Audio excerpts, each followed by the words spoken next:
Hello students, आज हम एक नए टॉपिक के बारे में बात करेंगे। एक नया चैप्टर है आपका और चैप्टर का नाम है वर्क, एनर्जी एंड पावर। तो ये इसका फर्स्ट लेक्चर है और आज के टॉपिक का नाम है वर्क। तो वर्क का आज मैं आपको एक छोटा सा इंट्रोडक्शन दूंगा।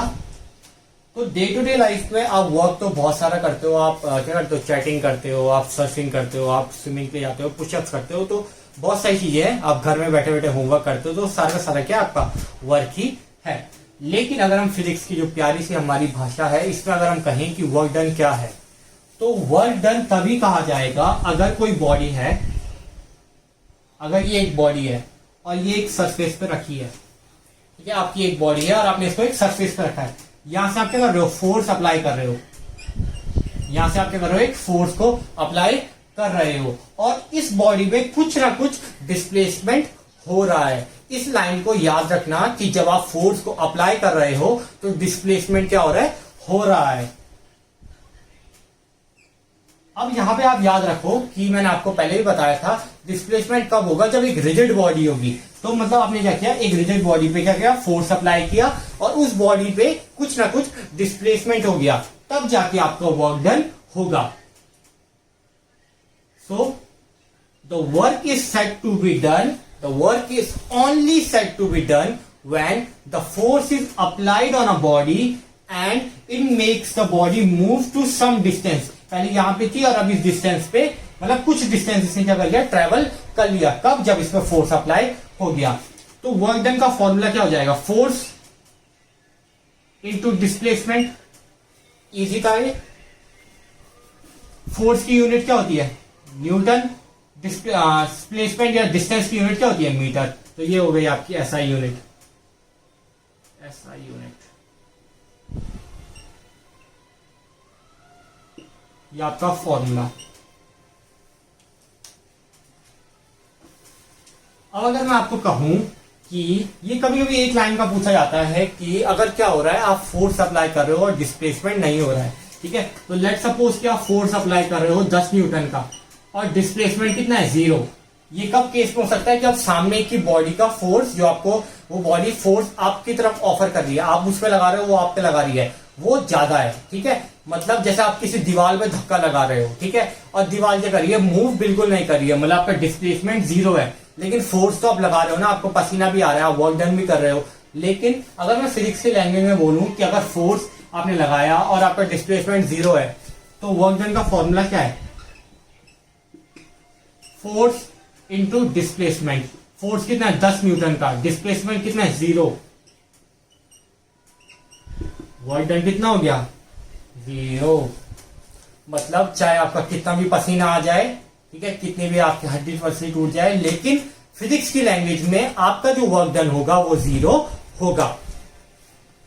यहां से आप एक और चीज को समझ सकते हो कि आपका वर्क डन किस किस चीज पे डिपेंड कर रहा है। एक तो फोर्स पे। अगर आपका फोर्स 0 हो जाता है, ठीक है, अगर लेट सपोज फोर्स 0 है और डिस्प्लेसमेंट कुछ भी हो रहा है, ठीक है, लेट सपोज 50 मीटर हो रहा है, फिर भी कितना हो जाएगा? 0। या अगर आपका फोर्स कितना भी है, लेट सपोज 5 है और डिस्प्लेसमेंट कितना है? 0, तो फिर भी कितना हो जाएगा? 0। मतलब आपका जो वर्क डन है वो फोर्स और डिस्प्लेसमेंट दोनों पे डिपेंड कर रहा है। तो आपके वर्क डन के फैक्टर्स क्या हो गए?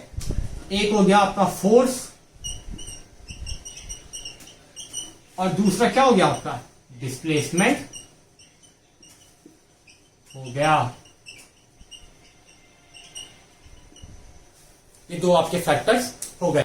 अब स्टूडेंट्स, अभी तक जो हम केसेस देख रहे थे या जो भी आपको मैंने बताया कि आप वॉल पे फोर्स लगा रहे हो या जो भी हमने चीजें देखी, उसमें क्या हो रहा था? लीनियर मोशन हो रहा था। लीनियर मोशन मतलब ये एक ऑब्जेक्ट है, इस पे आपने सामने की तरफ फोर्स लगाया, ठीक है, एक ही पाथ में आपने फोर्स लगाया और इसका डिस्प्लेसमेंट भी सामने की तरफ हुआ। ठीक है, एक सिंगल स्ट्रेट लाइन पाथ में इसका डिस्प्लेसमेंट हुआ जब आपने फोर्स कैसे लगाया? एक स्ट्रेट लाइन पे लगाया, सामने की तरफ आपने फोर्स लगाया। लेकिन अगर मैं आपको कहूं कि आपका फोर्स किसी और तरफ लग रहा है और आपका डिस्प्लेसमेंट कुछ और हो रहा है, ठीक है, कहीं और किसी और तरफ हो रहा है, या अगर आपका डिस्प्लेसमेंट किसी और तरफ हो रहा है और फोर्स किसी और तरफ लग रहा है, तो आप वर्क डन कैसे कैलकुलेट करोगे? तो ऐसे केसेस में जब आपको वर्क डन कैलकुलेट करना होता है तो आप दो चीजें कर सकते हो। एक, आपका जो फोर्स है, उसको डिस्प्लेसमेंट के अलोंग ले आओ। मतलब अगर डिस्प्लेसमेंट किसी और डायरेक्शन में हो रहा है तो जिस डायरेक्शन में डिस्प्लेसमेंट हो रहा है उस डायरेक्शन में फोर्स को लेकर आ जाओ, फोर्स अलोंग डिस्प्लेसमेंट। या आप क्या कर सकते हो, जिस तरफ फोर्स लग रहा है उस तरफ डिस्प्लेसमेंट को उठा के ला सकते हो। पहली बार में आप क्या कर रहे थे, फोर्स को डिस्प्लेसमेंट के डायरेक्शन में लेकर आ रहे थे। दूसरी बार में आप क्या कर रहे हो, डिस्प्लेसमेंट को फोर्स के डायरेक्शन में लेकर आ रहे हो।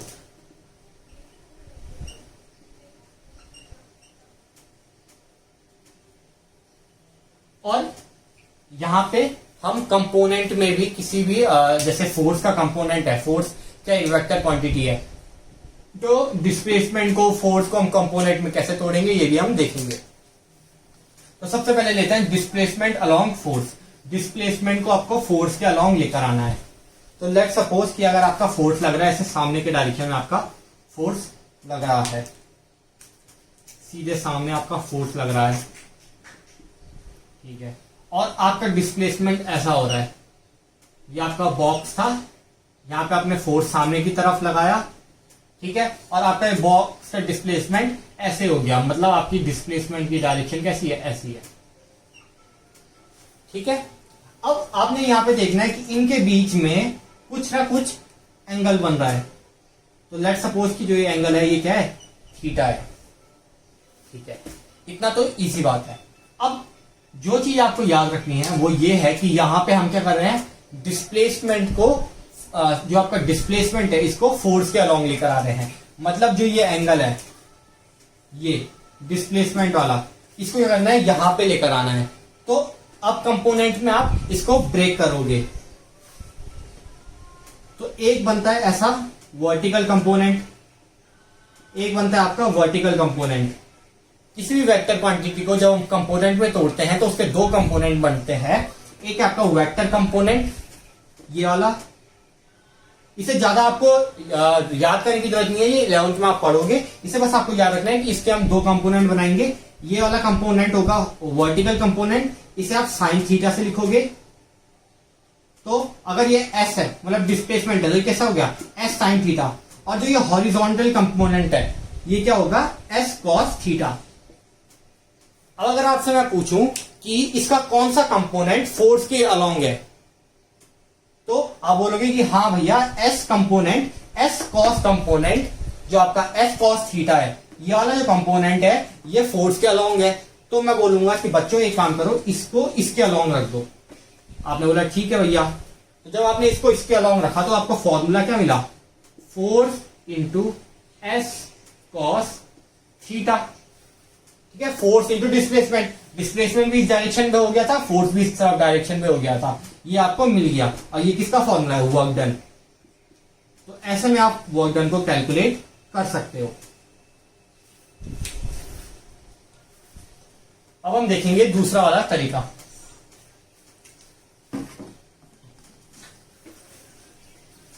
ये एग्जाम में कुछ खास पूछा नहीं जाता है, लेकिन आपको फॉर्मूला पता होना चाहिए। यहां से हमारा इसका तीसरा फैक्टर भी निकलेगा।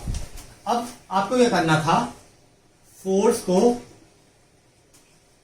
किसके अलोंग लाना था, डिस्प्लेसमेंट के। तो सेम ऐसा ही देख लो एक सीन,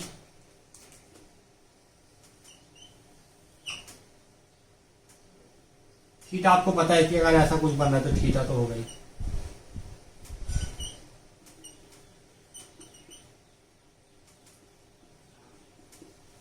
अब सेम वही है, फोर्स इस तरफ लग रहा है, डिस्प्लेसमेंट ऊपर की तरफ हो रहा है। अब करना क्या है, यहां पे फोर्स को किसकी तरफ लेकर आना है, डिस्प्लेसमेंट की तरफ लेकर आना है। तो फोर्स कैसा लगना चाहिए, ऐसा लगना चाहिए।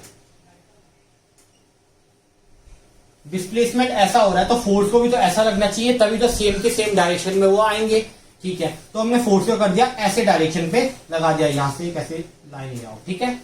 अब यहां पे अगर मैं इसके कंपोनेंट देखूं, यहां पे मैं इसके कंपोनेंट देखूं तो इसके कंपोनेंट कैसे बनेंगे, ऐसा। ये कौन सा वाला है, साइन वाला, साइन थीटा वाला। ये कौन सा है, कॉस थीटा वाला। कॉस थीटा, इसमें से जो आपका ये है डिस्प्लेसमेंट है, इसकी तरफ कौन सा कंपोनेंट जा रहा है, ये वाला कंपोनेंट जा रहा होगा, ये वाला कंपोनेंट। अगर यहां पे ऐसे आप देखो तो कैसा हो रहा है, ऐसा, तो कौन सा वाला कंपोनेंट जा रहा है, नीचे वाला कंपोनेंट, मतलब एफ कॉस थीटा वाला कंपोनेंट आपके डिस्प्लेसमेंट के अलोंग जा रहा है।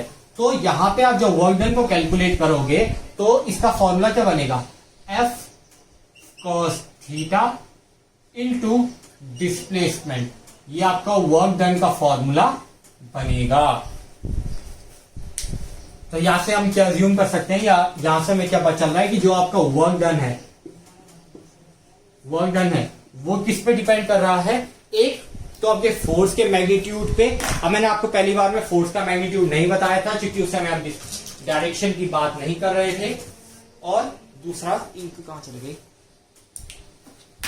एक तो फोर्स के मैग्नीट्यूड पे, दूसरा डिस्प्लेसमेंट पे, मतलब आप डिस्प्लेसमेंट का मैग्नीट्यूड भी कह सकते हो, ठीक है। मैग्नीट्यूड इसलिए कह रहे हैं क्योंकि हम यहाँ पे डायरेक्शन को नहीं ले रहे हैं। डायरेक्शन को दिखाने के लिए यहाँ पे हमारी जो आपका तीसरा फैक्टर है वो है cos theta, which is the angle between the force and displacement. Cosine angle को हम लेंगे, ठीक है, ये आपको डायरेक्शन बताएगा, and it is the angle between the force and displacement. तो ये तीन आपके नए फैक्टर यहाँ पे आपको मिल गए हैं। पहले आपका फोर्स और डिस्प्लेसमेंट था, अब आपका एक नया ऐड हो गया है, वो है कॉस थीटा।